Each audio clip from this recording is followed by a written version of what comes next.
Hi friends, എല്ലാവർക്കും നമ്മുടെ ചാനലിലേക്ക് സ്വാഗതം. ഇന്നത്തെ വീഡിയോയിൽ നമ്മൾ നോക്കാൻ പോകുന്നത് Oppo 10000 രൂപ ബഡ്ജറ്റിൽ ഇറക്കിയ Oppo A12 ന്റെ ഗെയിമിംഗ് റിവ്യൂ ആണ്. നമ്മൾ ആദ്യം കളിച്ച് നോക്കാൻ പോകുന്നത് Pubg ആണ്. അതിനുശേഷം Asphalt 9, Pess 2020, Free Fire, Call of Duty എന്ന ഗെയിമുകളൊക്കെ നമ്മൾ കളിച്ച് നോക്കുന്നതാണ്. ഈ ഒരു 10000 രൂപ ബഡ്ജറ്റ് എന്ന് പറഞ്ഞു കഴിഞ്ഞാൽ അത്ര ഗെയിമിംഗ് ഫോണുകളുടെ സെഗ്മെന്റ് ഒന്നല്ല. എന്നിരുന്നാലും നമുക്ക് അതിൻ്റെ ഒരു പെർഫോമൻസ് കാര്യങ്ങളൊക്കെ ഇന്നത്തെ വീഡിയോയിൽ നോക്കാം. ഓക്കെ, അപ്പോൾ നമുക്ക് ഗെയിമിങ്ങിലേക്ക് പോകാം. ഗെയിം കളിച്ചു തുടങ്ങുന്നതിന് മുമ്പ് ബാറ്ററി ലെവൽ 94%, ടെമ്പറേച്ചർ 29 ഡിഗ്രിയാണ്. Oppo A12 PUBG default settings വരുന്നത് smooth graphics, medium frame rate ആണ്. നമുക്ക് ഹൈ ഫ്രെയിം റേറ്റിൽ കളിക്കാനുള്ള ഓപ്ഷൻസ് ഒന്നും Oppo A12 നമുക്ക് അവൈലബിൾ അല്ല. പിന്നെ ഗ്രാഫിക്സ് ലെവലാണെങ്കിൽ നമുക്ക് മാക്സിമം ബാലൻസ്ഡ് ഗ്രാഫിക്സ് ലെവൽ വരെ നമുക്ക് ചൂസ് ചെയ്യാനുള്ള ഓപ്ഷൻ ഉണ്ട്. HD ഗ്രാഫിക്സ് ലെവൽ ചൂസ് ചെയ്യാനുള്ള ഓപ്ഷൻ ഇല്ല. നമ്മളിപ്പോൾ കളിക്കാൻ പോകുന്നത് ഡിഫോൾട്ട് സെറ്റിംഗ്സിലാണ്, അതായത് smooth graphics, medium frame rate. Oppo A12 Helio P35 ചിപ്സെറ്റാണ് യൂസ് ചെയ്തിരിക്കുന്നത്. നമുക്ക് മാർക്കറ്റിൽ അവൈലബിൾ ആയിട്ടുള്ള ഈ ഒരു റേഞ്ചിൽ, സത്യം പറഞ്ഞാൽ ഇതിനേക്കാളും കുറവ് ബഡ്ജറ്റിൽ നമുക്ക് റിയൽമിയുടെ നർസോ 10 നമുക്ക് ലഭിക്കുന്നുണ്ട്. അത് 9000 രൂപ ബഡ്ജറ്റുള്ളൂ. അതിനകത്ത് നമുക്ക് ലഭിക്കുന്നത് ഹീലിയോ G70 പ്രോസസ്സറാണ്. പിന്നെ ഓവറോൾ നമ്മൾ കമ്പയർ ചെയ്ത് നോക്കുകയാണെങ്കിലും നല്ലൊരു ഡിവൈസാണ് റിയൽമി നർസോ 10. അപ്പോൾ തീർച്ചയായിട്ടും ആ ഒരു പ്രൈസ് സെഗ്മെൻറ്റിൽ നല്ലൊരു ഡിവൈസ് ഉള്ളത് കൊണ്ട് തന്നെ ഈ Oppo A12 ഒരു ഗെയിമിംഗ് താല്പര്യപ്പെടുന്ന ആൾക്കാർക്ക് അത്ര നല്ലൊരു ഓപ്ഷൻ ആയിരിക്കില്ല. നോർമൽ യൂസിനൊക്കെ കുഴപ്പമുണ്ടാവും തോന്നുന്നില്ല, പക്ഷേ ഗെയിമിങ്ങിലേക്ക് വരുമ്പോൾ കുറച്ചും കൂടി നല്ല ഗെയിമിങ് ഈ ഒരു ബഡ്ജറ്റിൽ തന്നെ നമുക്ക് ലഭിക്കുന്നുണ്ട് മറ്റ് ഡിവൈസുകളിൽ. അപ്പോൾ അതുകൊണ്ട് തന്നെ അത്രയ്ക്ക് നല്ലൊരു സജഷനായിട്ട് നമുക്ക് പറയാനായിട്ട് പറ്റില്ല. ഒരു 10000 ബഡ്ജറ്റിൽ ഡിസ്പ്ലേയുടെ കാര്യത്തിൽ നമുക്ക് പ്രശ്നമൊന്നുമില്ല, കാരണം നല്ലൊരു ഡിസ്പ്ലേ ആണ് ലഭിക്കുന്നത്. 6.2 വാട്ടർ ഡ്രോപ്പ് സ്ക്രീനാണ് നമുക്ക് ലഭിക്കുന്നത്. അപ്പോൾ നല്ലൊരു ഡിസ്പ്ലേയുടെ ബേസ് വെച്ച് പറയുന്നത് നല്ലൊരു ഗെയിമിംഗ് എക്സ്പീരിയൻസ് എന്തായാലും നമുക്ക് ലഭിക്കുന്നുണ്ട്.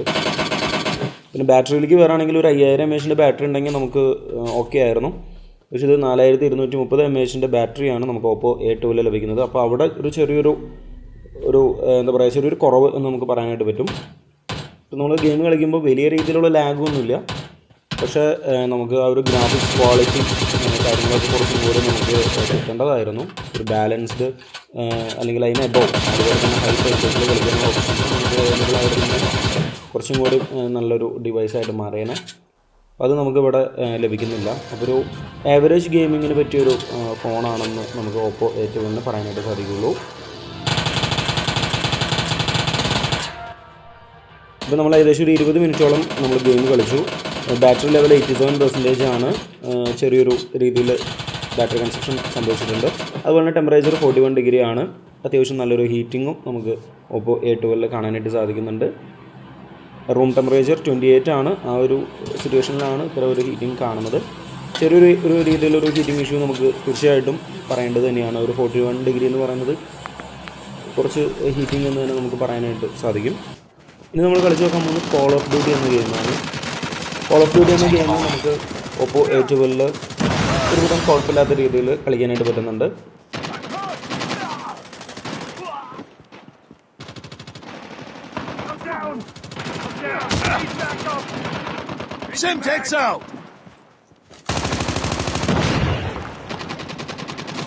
പിന്നെ ഗെയിമിൻ്റെ ഓഡിയോ ക്വാളിറ്റിയിലേക്ക് വരാണെങ്കിൽ നമുക്ക് ഇഷ്യൂസ് ഒന്നുമില്ല.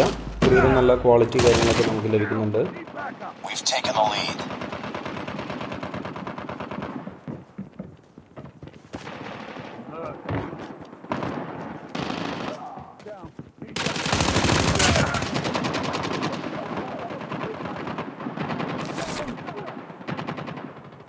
Reloading. Cover me.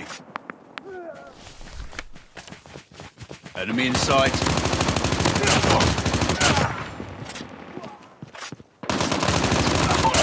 drone on standby. Hunter killer drone deployed.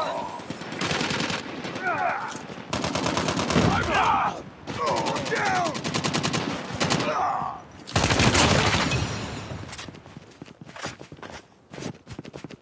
Friendly hunter killer drone deployed. ഇനി നമുക്ക് Asphalt 9 എന്ന ഒരു റേസിംഗ് ഗെയിം Oppo A12 കളിച്ചു നോക്കാം.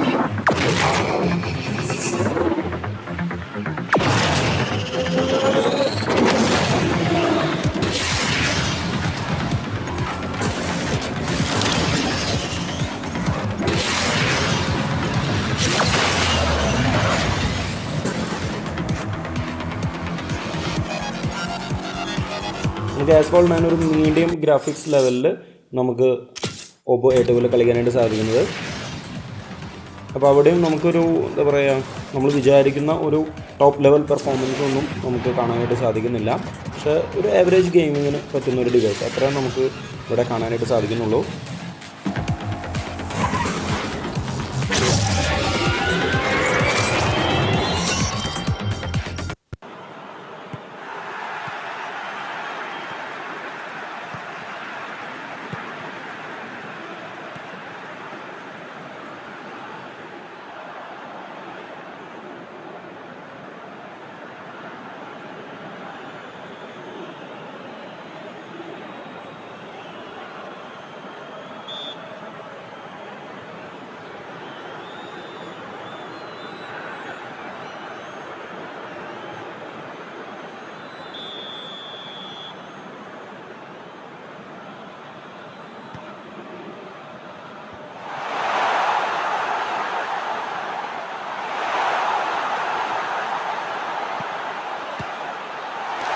നിങ്ങൾ Pess 2020 Oppo A12 കളിക്കുകയാണെങ്കിൽ നമുക്കൊരു ലോ ഗെയിമിംഗ് എക്സ്പീരിയൻസ് ആണ് നമുക്ക് ലഭിക്കുന്നത്. അവിടെയും നമുക്ക് ഫോൺ നമ്മൾ വിചാരിക്കുന്ന ഒരു റേഞ്ചിലേക്ക് എത്തിയിട്ടില്ല. കാരണം ഒരു 10,000 ബഡ്ജറ്റ് എന്ന് പറയുമ്പോൾ ആ ഒരു റേഞ്ചിൽ തീർച്ചയായിട്ടും എത്തിയിട്ടില്ല. കാരണം Realme 5S, Narzo 10, U20 അത്തരം ഡിവൈസുകളൊക്കെ നല്ല രീതിയിലുള്ള ബെറ്റർ ഗെയിമിംഗ് എക്സ്പീരിയൻസ് നമുക്ക് ലഭിക്കുന്നുണ്ട്. അവസാനമായിട്ട് നമ്മൾ കളിച്ച് നോക്കാൻ പോകുന്നത് ഫ്രീ ഫയർ എന്ന ഗെയിമാണ്.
ഫ്രീ ഫയർ നമുക്കൊരു ആവറേജ് ക്വാളിറ്റിയിലാണ് നമുക്ക് Oppo A12 കളിക്കാനായിട്ട് സാധിക്കുന്നത്.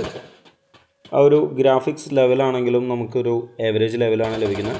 Oppo A12 നമുക്ക് കളിക്കാനൊക്കെ ആയിട്ട് സാധിക്കുന്നുണ്ട്. പക്ഷേ ആ ഒരു പെർഫോമൻസ് നമുക്കത്ര സാറ്റിസ്ഫൈഡ് അല്ല.